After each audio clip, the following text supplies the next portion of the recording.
Hello. To mark Nakba Day 2020, the Ireland-Palestine Solidarity Campaign is honoured to host a live stream meeting with the Palestinian legal expert and political analyst, Diana Buttu. Welcome to this meeting. We hope it all goes okay, but please bear with us if it doesn't.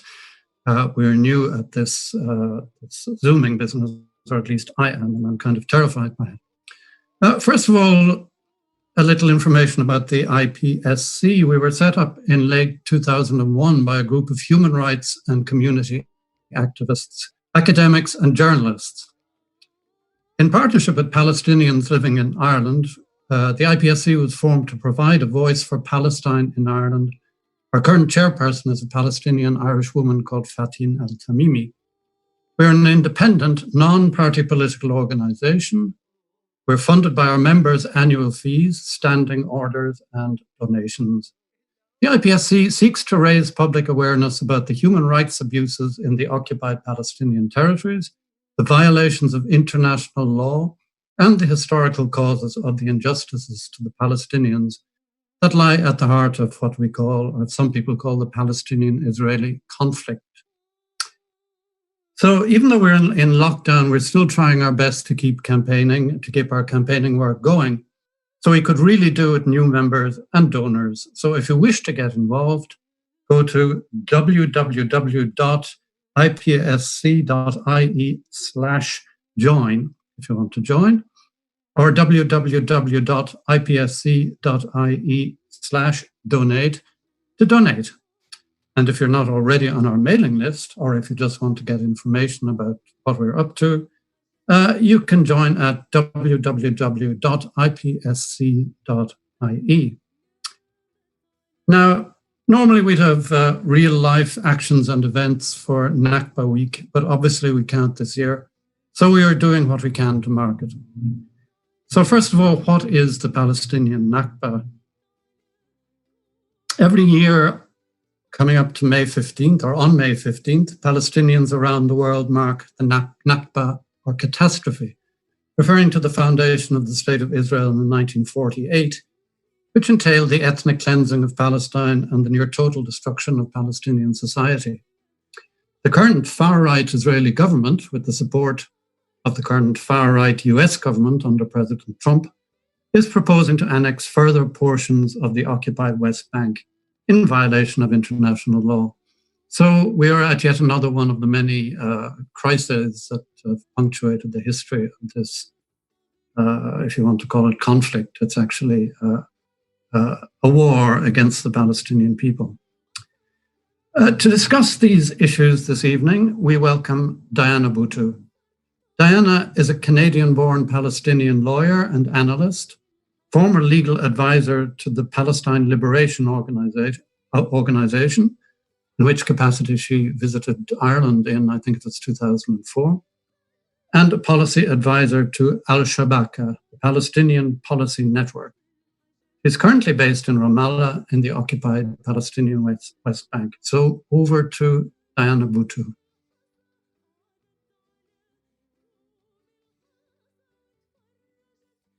I hope.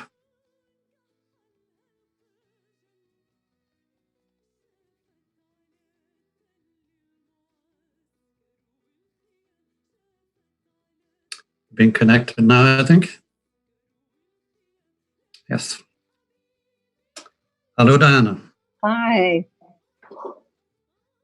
Okay, let's hear you talk to us about the new Nakba, Israel's annexation plan. Thank you. Thank you very much for having me. Thank you for hosting me to the Irish PSC, and thank you, Raymond, for serving as the moderator, and Kevin for serving as the backbone to this. I think we had a few technical problems at the beginning, but that's to be expected these days. Where we don't have technical problems is on this annexation plan, and that's what I want to spend a little bit of time speaking to you. It was a little bit of time with you today speaking about, and then open it up for as many questions as possible. Tomorrow, the new Israeli government is going to be sworn in. And the timing of this new Israeli government couldn't be more telling. It's marking 72 years since the establishment of the State of Israel, and 72 years since the ethnic cleansing of Palestine and the Nakba. With that new government that will be established tomorrow, it is going to be very similar to the previous governments that we have seen here, but with a couple of exceptions. The first and the most notable exception is that we see that Benny Gantz, once the rival to Netanyahu, is now going to be part of the government. And the second and the more important element that we see is that in this new government that is being formed, one that they are considering to be an emergency government, one of the primary pieces of legislation, one of the primary aims that this government has so far stated, is that they want to push ahead with Israel's annexation plans. And this part is very important for people to understand, because while annexation is often talked about as being a plan by the Israeli right wing, what we in fact are seeing is that this is no longer just a right wing plan.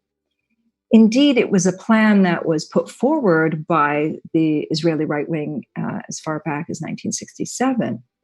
But over time and throughout the years, we've seen that gradually that it's not just the extreme right wing that has signed on to annexation, but virtually all Israeli parties, with a couple of notable exceptions. One, of course, being the Joint List, and the second being the Meretz Party. Together, they have 17 of 120 seats.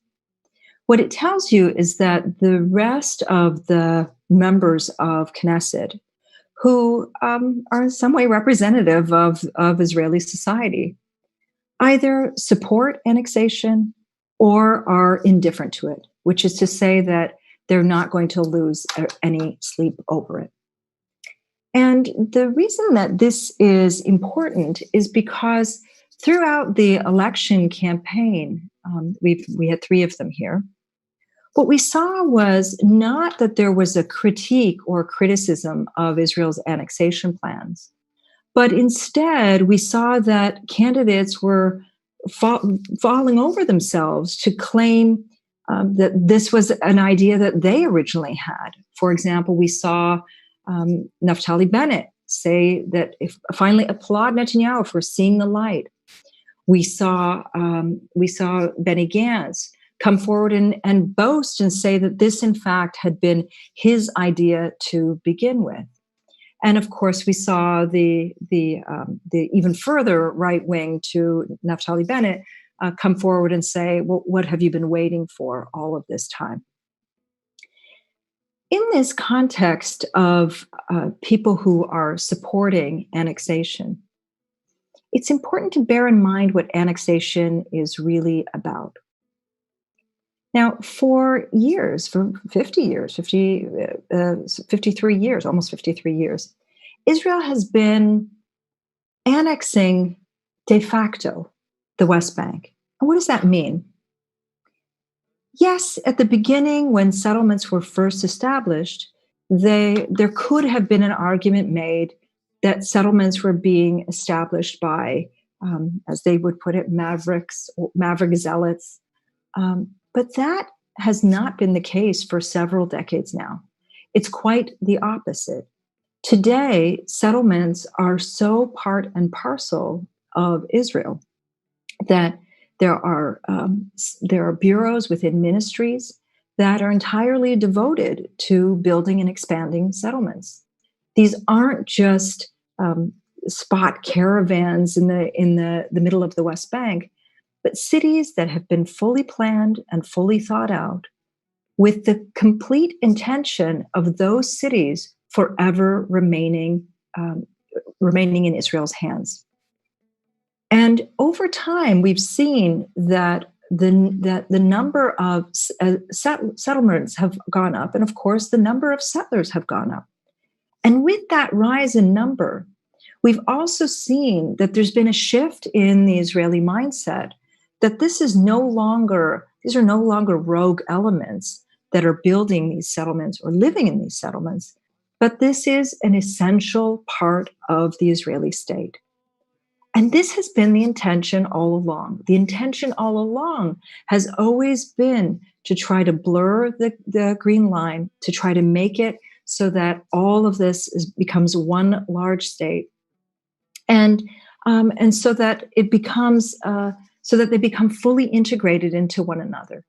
And indeed, they are fully integrated. The settlements are fully integrated today. There isn't a sign as you drive into the Israeli settlement of Ariel that says you are now entering occupied territory, or when you head towards Ma'ale Adamim that says this a similar thing. Instead, it's Ma'ale Adamim is placed alongside Jerusalem. Ariel is placed along the same sign as Tel Aviv. And so it leaves you with the impression, in fact, the feeling that that you're just moving from one Israeli city to another Israeli city seamlessly, naturally, and that it is all one. And throughout the years, with this de facto annexation, what we've seen is that as Israeli settlements have become more and more integrated into Israel, we've seen that, of course, that Palestinians are paying the price. Palestinians need permits to be able to go from one area to another. Palestinians need a permit to go from the West Bank to the Gaza Strip. An Israeli doesn't need a permit to go from Tel Aviv to Ariel, but a Palestinian does. We saw that over time, the Israeli Supreme Court, a much lauded court by some, it still boggles my mind as to why it is much lauded, turned again a blind eye to the continuing settlement construction and expansion, the theft of Palestinian land, and the different sets of laws that are applied to different people. Today in the West Bank, you have two different sets of laws applied to two different people. And when that happened in Southern Africa, we called it apartheid. And when it's taking place in the West Bank, it should also be labeled apartheid. But yet, one of the problems has been that for 27 years, if not longer, but I'll focus on 27 years, the international community has myopically focused on one thing, and that is the idea of a two-state solution.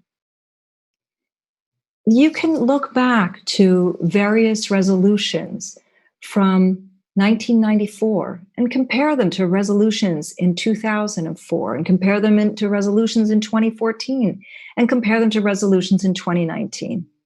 And you'll see that it's generally the same thread that is followed throughout these resolutions, which is that they want to see a revival of the peace process, depending on if there is a peace process or not, that they firmly believe in the two-state solution, and then the occasional condemnation.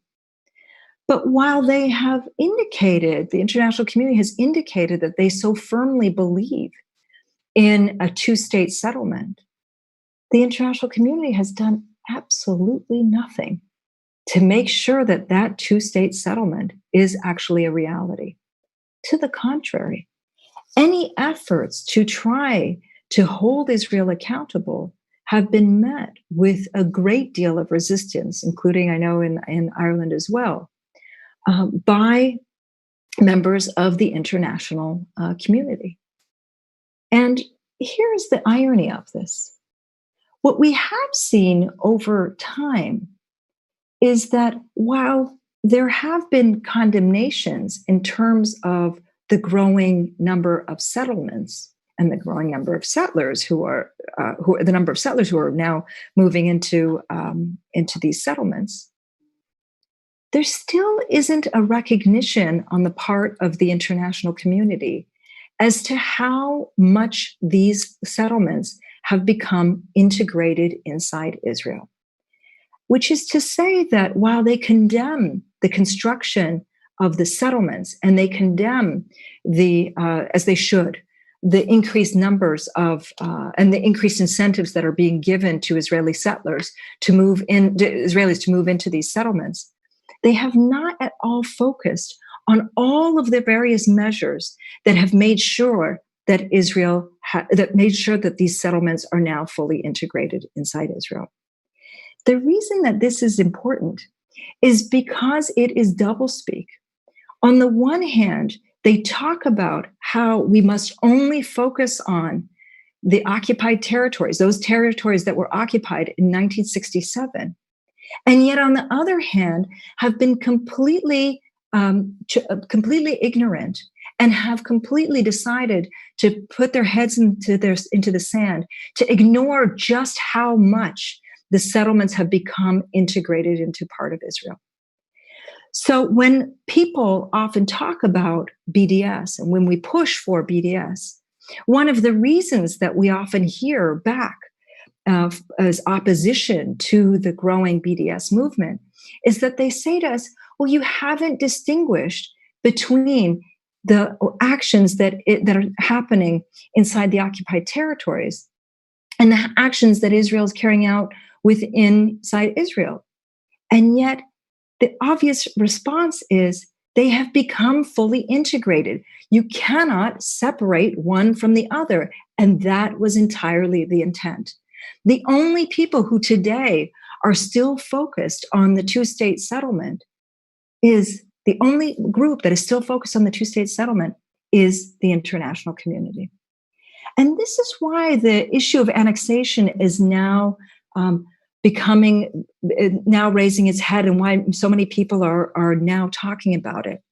Because what it does is it's the final blow. It's the death blow to all of these 27 years of negotiations, to 27 years of demanding a two-state solution, of 27 years of ignoring Israel's actions while making demands on the other hand. It's the death of all of these things combined. And so one has to ask themselves, why is it that Israel seeks to do this now? And the answer should be obvious. The answer is because it can. And the because it can is for all of these years, the Israeli right wing has been testing the waters, testing to see whether there's going to be an international response to its actions. For years, we've seen the Israeli army demolish Palestinian houses without so much as a word from many members of the international community. In fact, today you get these daily text messages of houses that are being demolished or businesses being demolished, and here we are now during the time of this coronavirus, when people are being told to shelter at home and to stay at home. How can you shelter at home when Israel has demolished your home? How is it that you are able to wash your hands for 20 seconds when Israel has made sure that you don't have access to clean water? How are these things possible? And yet they are. We've seen that over the years that in addition to demolishing homes, that the response to Israeli land theft has been complete silence for the most part. We've seen that time after time as Palestinian children are thrown into Israeli jails, that the response has been silence. We've seen that even the demolition of that even schools are slated to be demolished, and the response has been largely silence. What we've seen throughout this period of time is that the Israeli army has been continually pushing and pressing, and the response has always been silence. Instead, what we've seen is that we can hear somebody like Netanyahu utter the words that he wants to see a Palestinian entity and that he would like to resume negotiations. And these two phrases somehow become like gospel, where they cling to these two phrases and say, yes, these are the true intentions of the Israeli prime minister. while ignoring all of the actions that we have seen that have been happening on the ground for the past 5 decades. So why now? And as I said, because they can. Now we have a US president in the White House who is not only an Israeli ally, in the same way that there were other Israeli allies. Obama was a friend to Israel. President Bush was certainly a friend of Israel, and so on and so forth. This is not just a question of being an ally or a friend, but this is a president who is now actively doing Israel's bidding. And it is now that we see that the Israeli settlement movement, combined with Netanyahu, combined with all of the other segments that I mentioned earlier on, are seeing that the time is ripe to be able to do this annexation. We already got a taste of it a couple of years ago when the Israeli, when the U.S. government illegally moved their embassy from Tel Aviv to Jerusalem. We saw that there was a little bit of an uproar on the part of the international community. We lost our lives, but on the part of the international community, a little bit of an uproar, but then it died down. We also saw that a similar attack happened, similar result, when there was the declaration that the Golan Heights are going to remain as part of Israel's sovereign territory. Again, a little bit of hum, but then at the end of the day, it dies down. So if you're somebody like Netanyahu and you see that the world community is doing absolutely nothing in the face of all of these crimes, then why not proceed ahead? Why not go ahead and take more Palestinian land? Why not do it? Now, here's the question, which is what is going to happen to Palestinians, to us, in the aftermath of this? And this is the part that I think is there's going to be very little attention paid to us. Just in the same way that Israel has taken measures and actually annexed Jerusalem, leaving the people of East Jerusalem stateless and living as permanent, as what they call permanent residents, although there's nothing permanent about their status. I believe so too is going to be the case with Palestinians, but not just that. Not just that, because that is a status that is a little bit on the uncomfortable side for Israel. Instead, what I think is going to happen, I don't have a crystal ball, but what I think is going to happen is just in the same way that Israel has incentivized Israelis to move into the occupied territories, there are going to be disincentives for Palestinians to remain in that same land. I suspect that we're going to see, as we already have started seeing, the wave of demolitions happen in those areas where Israel has slated, for annexation.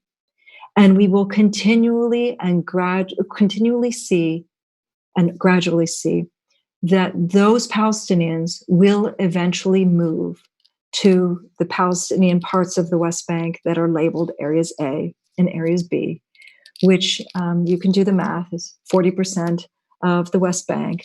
The West Bank and the Gaza Strip together are 22%, so 40% of the 22%, and you can figure out the math. Why? Because at its core, the Nakba was about taking Palestinian land and getting rid of the Palestinian people. In 1948, it was considered acceptable to do so through ethnic cleansing. Not that I approve of it. I'm sure none of you approve of it either. That's not the case in 2020. Ethnic cleansing is no longer acceptable. But what has been acceptable, and what Netanyahu knows, and those who support him, and what Israel knows, is that creating conditions whereby it makes it impossible for people to live in their homes is something that the world community will turn a blind eye to, just as it has turned a blind eye for all of these decades. Right now, there is some talk of European countries individually or perhaps collectively doing something to hold Israel accountable. I fortunately am not holding my breath because I know that nothing is going to come of that. But I do think that there are other measures that can be done. And I think that where the world leaders are not acting, we must. And this is why it is vitally important that we redouble our efforts to focus on BDS, that we make sure that Israel is held accountable, and that we make sure that our governments are also being held accountable, because this is going to be apartheid. It already is. It's just going to be a formal declaration of one. And unless the ultimate goal is to once again have apartheid, then the world must act. I'd like to believe that they don't want to see apartheid again. But again, I'm not going to hold my breath. So I'm going to stop here and open it up for any questions that you may have. And thank you for hosting me.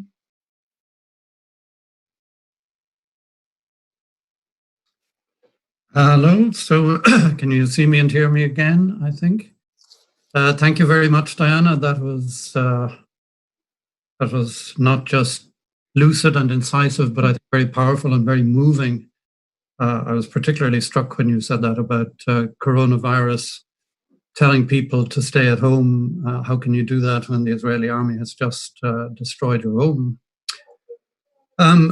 Right, while I think Kevin is collating the questions, and I hope we'll have plenty of questions, I'll set the ball rolling by asking you a question. I'm sure you know about Senator Francis Black's Occupied Territories Bill, which calls for a ban on trade between Ireland and all occupied territories.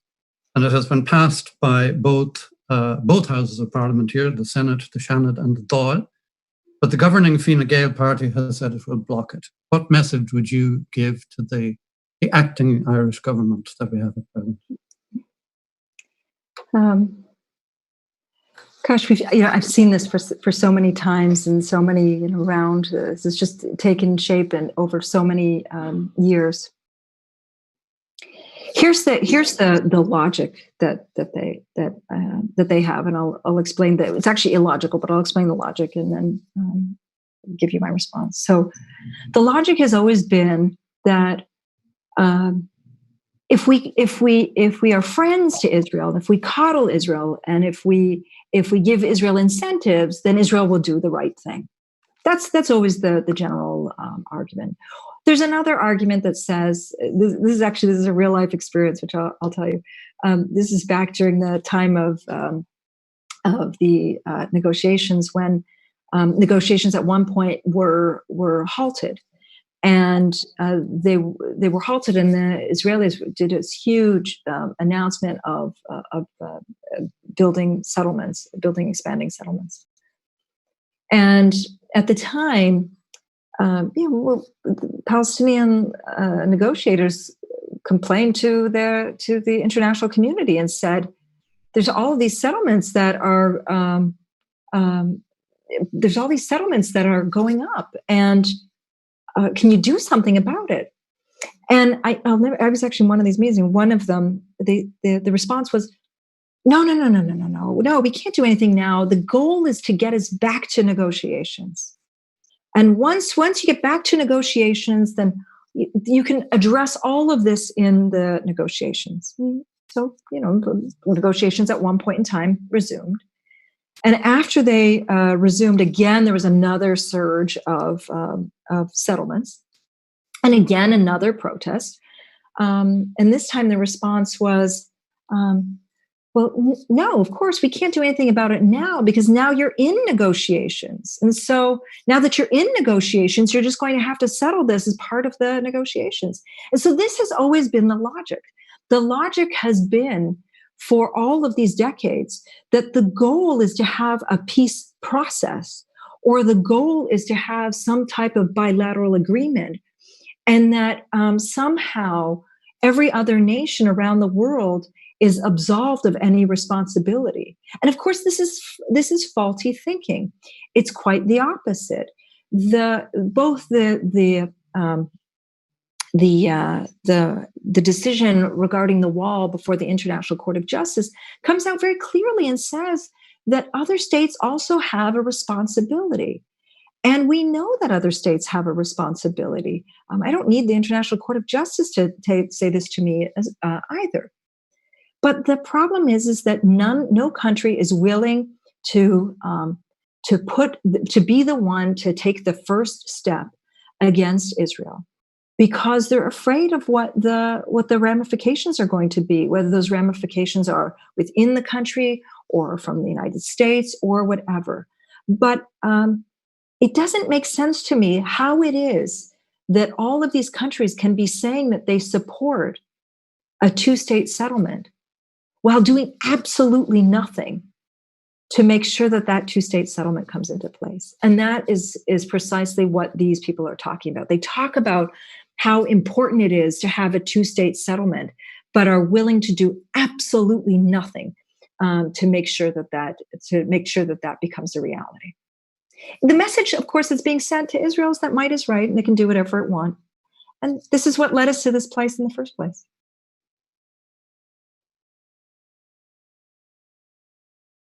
Back on, you are muted. Press Alt-A. Good heavens. I think you're muted now, Raymond. I can't hear you. Unmute now. Now can you hear me? Yeah, good. With regard to the occupied territories bill, though, the thing that the government is saying here in Ireland, as far as I understand it, is that, okay, the entire, both houses of parliament it has gone through all the stages in both houses of parliament. It's obviously a matter of public opinion as well. It's supported, but the government says it is in some way contrary to EU law. Do you have a position on that? Does it make any sense? Of course, it doesn't make any sense. Look, when Oslo was initially signed, and then with the EU-Israel trade agreement that was signed, one of the stipulations that was contained in that association agreement is that products that are coming from the settlements are not, they can't benefit from this tax-free status that other products can. This is something that Israel signed up to. And yet all of these years, there has been this constant battle where Israel says that it doesn't need to label, it doesn't need to abide by this association agreement. And the problem is that in reality, it turns out that they are correct. That because nobody wants to hold them to account, we are seeing a change in the rules and a change in the system. And this takes us back to annexation. Annexation, yes, undoubtedly affects Palestinians in a negative way. We will see that people are going to have their lands taken away from them. We will see a continuation of the apartheid regime and so on. But it doesn't just have implications for Palestine. When we talk about international law isn't just applicable to Palestine, it's applicable around the world. And by changing the rules and by allowing a bully state to get away with what it is that it wants to get away with, it just encourages other states to become bully states. So the idea that somehow they're hiding behind a set of trade laws rather than to focus, which is incorrect, rather than focus on human rights, is also incorrect. I don't see that they're taking the same position when it comes to other countries around the world. only when it comes to Israel. Yeah. Okay, right. Apparently these other questions were here all the time. I just hadn't seen them because I'd forgotten to turn on chat. So yeah, now I have to decide. There are several questions here. This one is interesting. You said that the international community is the only force that still believes, supposedly, in the two-state solution. Yet it seems this belief is propped up by the PLO's continued clinging to the two-state solution. As a former PLO negotiator, what would be your advice to the current PLO? It's a loaded question. No, it's a great question. It's actually a really great question. Yeah, thank you. The Palestinian Authority is wedded to wants to see Palestinian freedom. I'm not so sure that they are as wedded to the idea of the peace process, like two states achieved through negotiations, as the international community is. But I'm not going to give them a pass. Here's the problem. For as long as the Palestinian Authority has been around, and this, by the way, is one of the designs of it, it has been an authority that is subservient to another power. And that other power is either Israel or to the international donor community. What do I mean by subservient? This isn't because of the nature of occupation and the fact that Palestine doesn't control its own borders. Everything has to go through Israel. To the people who are sick and require treatment oftentimes have to be treated in an Israeli hospital. If you want to ship in anything from any country around the world, from Ireland, from China, from Japan, from anywhere around the world, it has to go through an Israeli port. And so the entire structure of the Palestinian Authority has always been one that is completely dependent on somebody else. That's the nature of occupation. Now, here's the problem with it, is that because it has been so dependent, it's never bothered to create a plan B. And this is where my anger comes in, is that it was apparent many, many, many years ago that a plan B was needed. And yet, rather than stop, take direction, take shape, and move on, the Palestinian Authority has also very much clung to the idea of the Palestinian Authority remaining in place. And so the response so far to the annexation has been much the same response that the Palestinian Authority has had for a very long time, which is to protest, but to do nothing. So, for example, the Palestinian president, who has a very deep legitimacy, who's facing a very deep legitimacy crisis because his term ended in 2009. We're now in 2020. He's more than triple the number of years that he should have been in office. What his response has been is that he's going to somehow, tear up the Oslo Accords without ever really spelling out what that means. He's never fully stated what tearing up the Oslo Accords means. And he said this, by the way, not just once, not just twice. He said it on a number of occasions in regard to a number of different things. So their response has been, and always will be, the same, which is to try to preserve whatever is left of the Palestinian Authority, because their viewpoint is that the Palestinian Authority and the survival of the Palestinian people are one and the same, and they are not. So my advice to them is that it's time for a reckoning, and it's time for a reawakening. And if this isn't a time for them to re-examine what it means to have the Palestinian Authority continue to operate in this dependent, subservient way, then I'm not sure when the time is going to be even more ripe. As it stands, we are at our weakest moment in Palestinian, weakest moment of leadership in Palestinian history, where there's been weaker moments. And yet we don't even see that there's anything new that's coming on the horizon.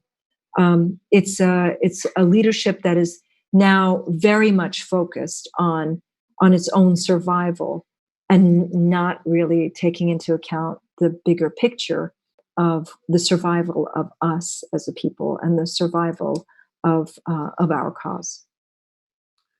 Okay, thank you for that. Here's a less controversial one, I think. Do you think that the role of social media has disrupted the ability of Israel to control the so-called narrative? Also a great question. Yes and no. Social media is wonderful because we can do this. We're all hopefully staying in our homes. I hope we're all staying safe, and yet we're all able to connect and to hear from one another and learn from one another.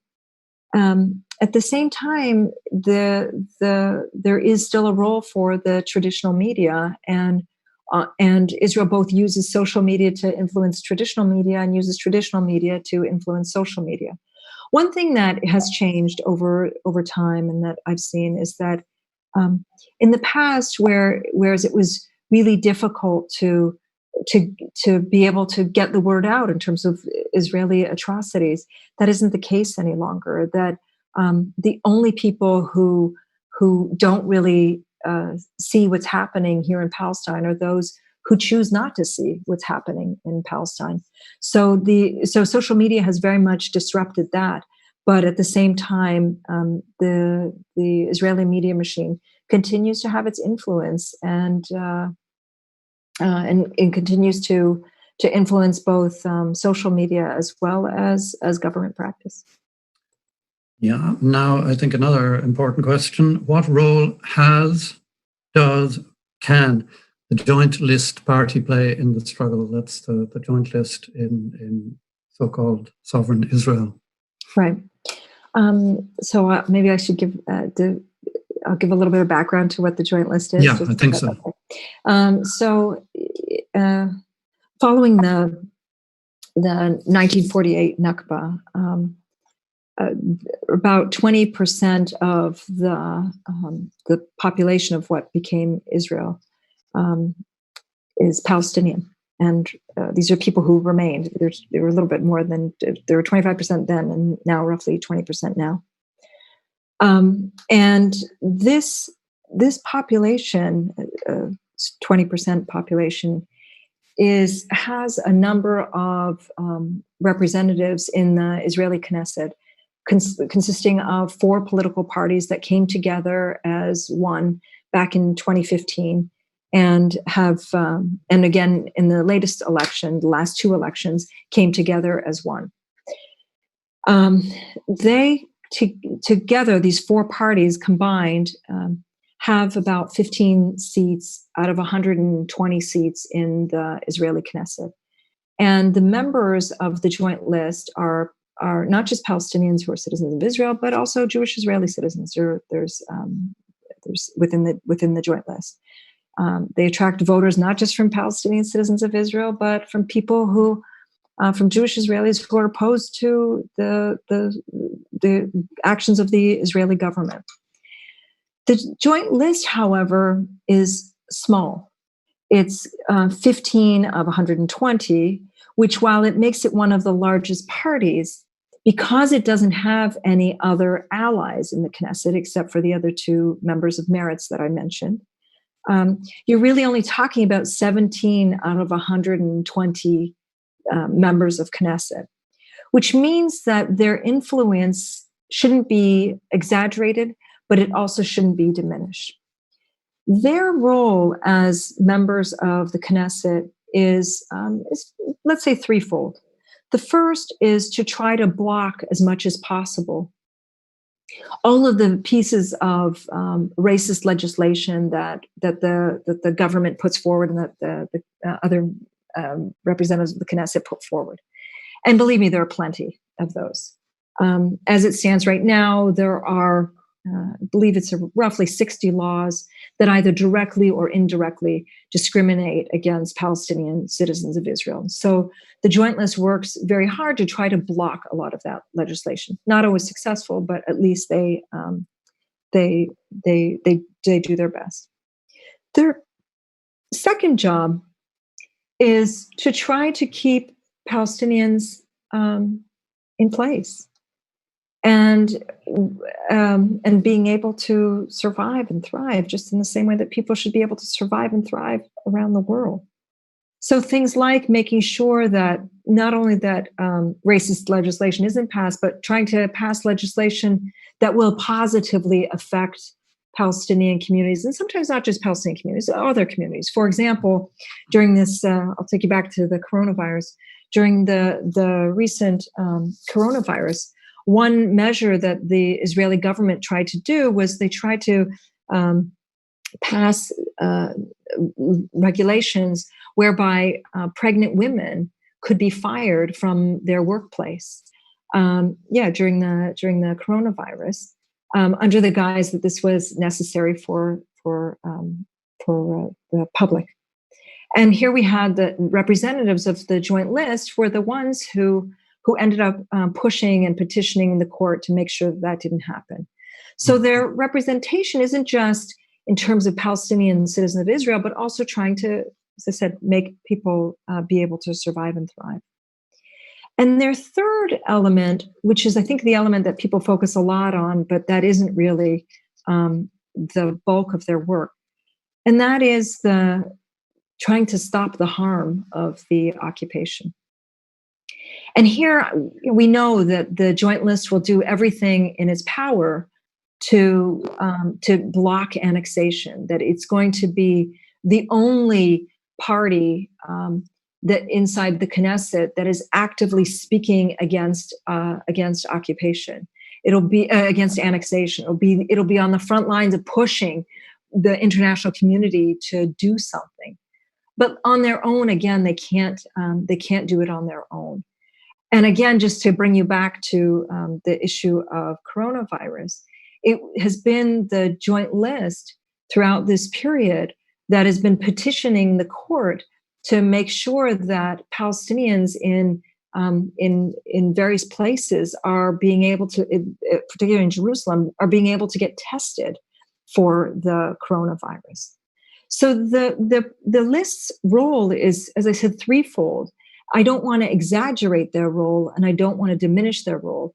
I want people to understand that they're doing their part, but they can't do their part alone. This is where I think it's so vitally important for us to recognize just the extreme harm that Israel has been causing to Palestinians over these years, and for us to do our part. And I know that you are doing your part, but I just wanted to make sure that it's said again. Thank you.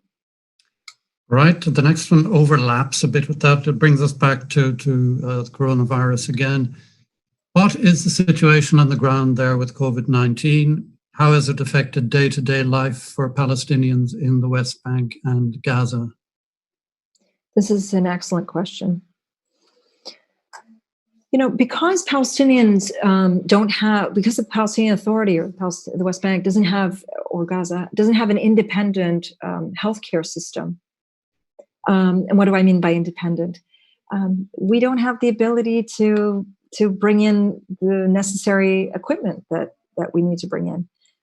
Test kits were brought in by the World Health Organization. It wasn't as though they were being brought in by directly shipped into Palestine. Because there is no independent healthcare system, the Palestinian Authority very early on, this is way back in the beginning of March, ordered a lockdown of the entire West Bank, and in the Gaza Strip, a lockdown of the entire Gaza Strip. Now, that alone has for the most part been successful at stopping the rate of infection, at least slowing down the rate of infection. But at the same time, there have been measures where the Israeli authorities have actively undermined that. And I'll just give you a few examples.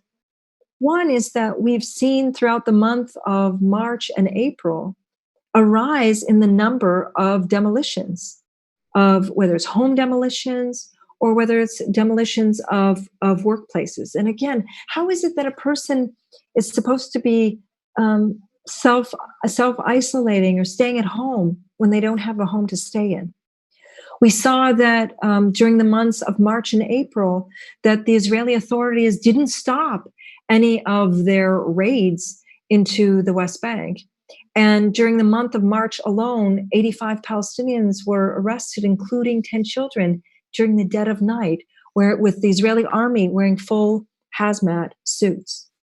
We've seen that that when it comes to Palestinian political prisoners, that the Israeli government passed emergency regulations barring prisoners from having any outside contact, which meant that they couldn't see their families. But at the same time, they also barred any telephone communication. So we actually don't even know what the status is of many political prisoners because they've been completely cut off from the rest of the world. We have also heard of reports of Palestinian prisoners testing positive for COVID-19. And then and we don't know what's then going on in the prison system itself. And then also being released into the West Bank without ever notifying West Bank authorities, the Palestinian Authority, that these people are infected.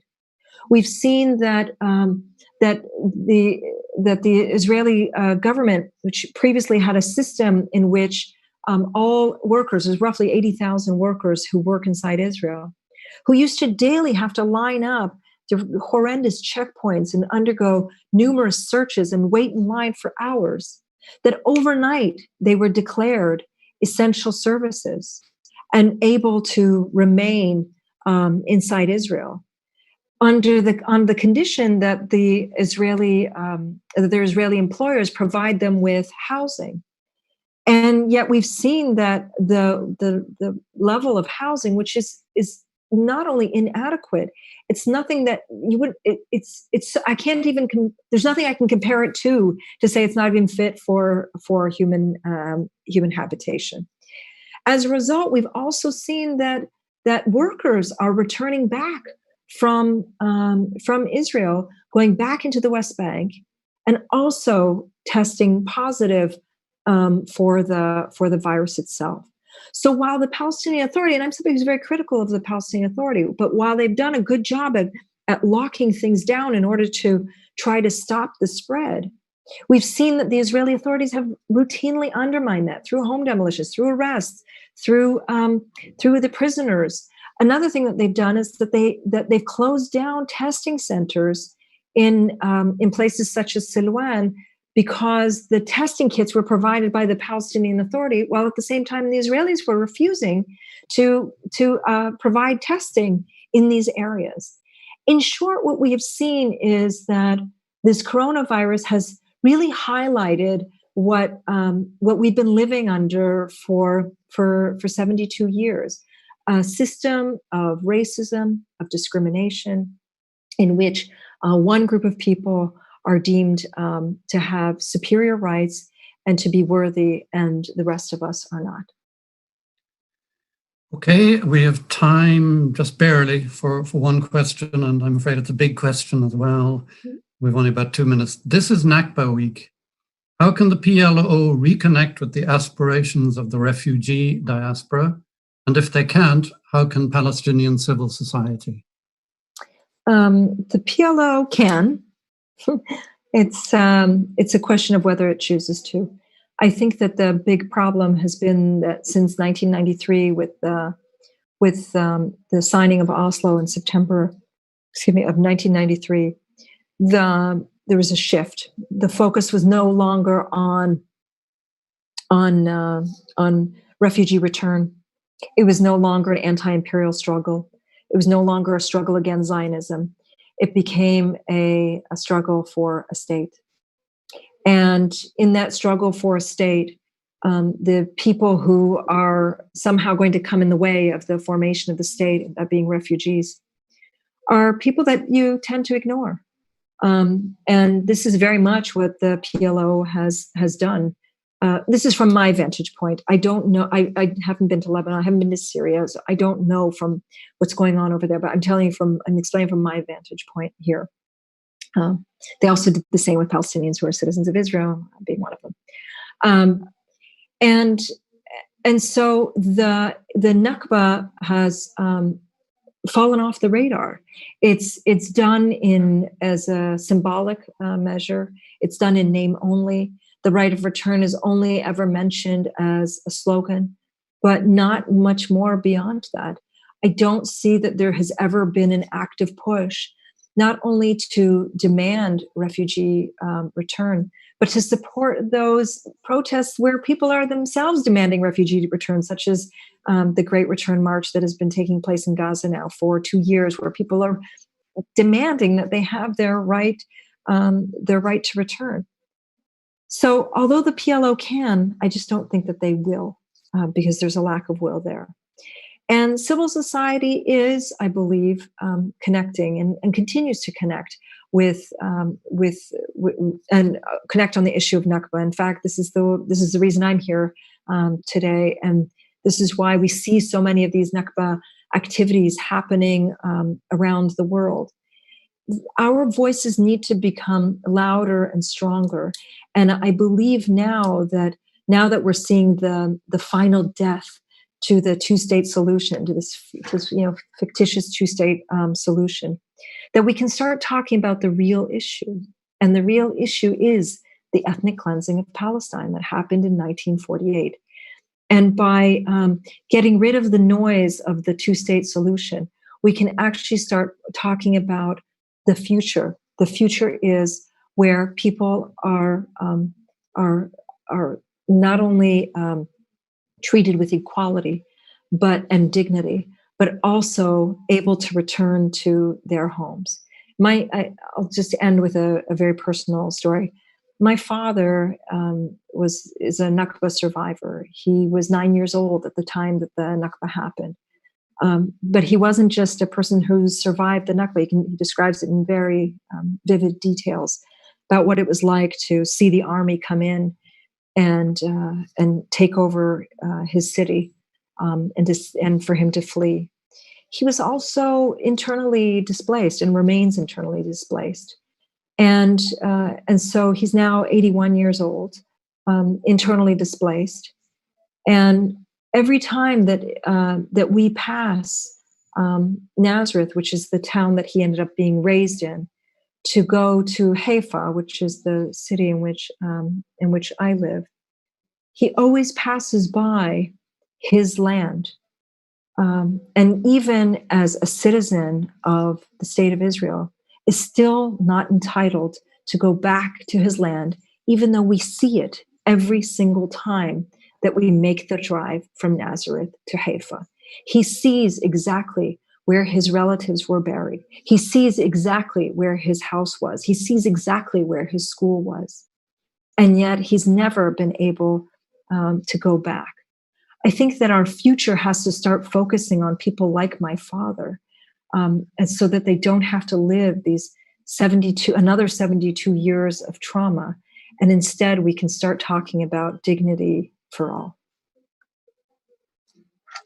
Thank you. I've been asked finally to ask you, is there a ray of hope? There always is. Of course. Of course there's. No, I'm serious.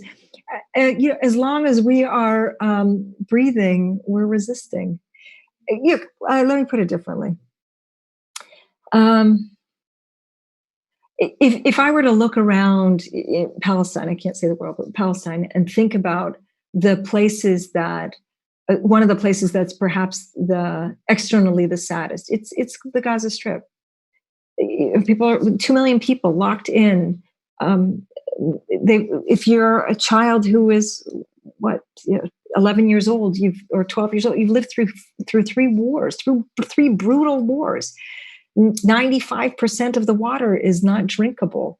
The UN has said that the place is going to be unlivable, and it already is unlivable.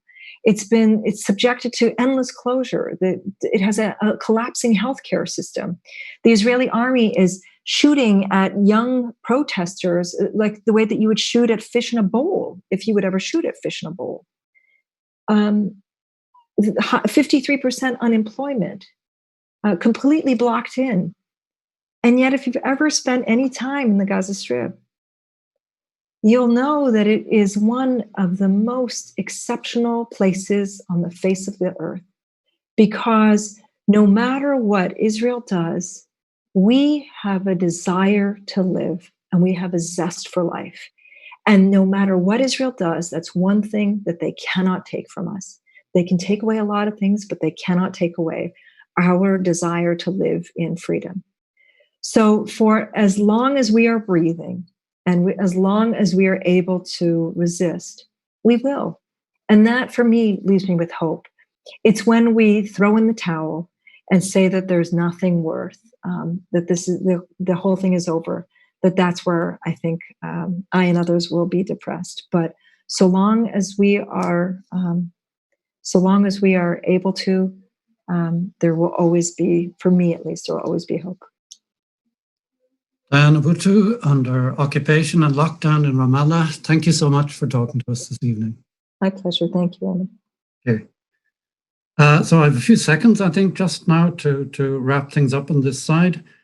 We are asking people to post Nakba Day selfies this Friday on all social media platforms using 2 hashtags.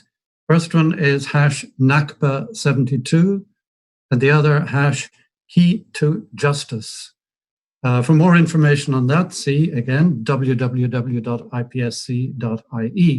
where you can also become a member and support us financially.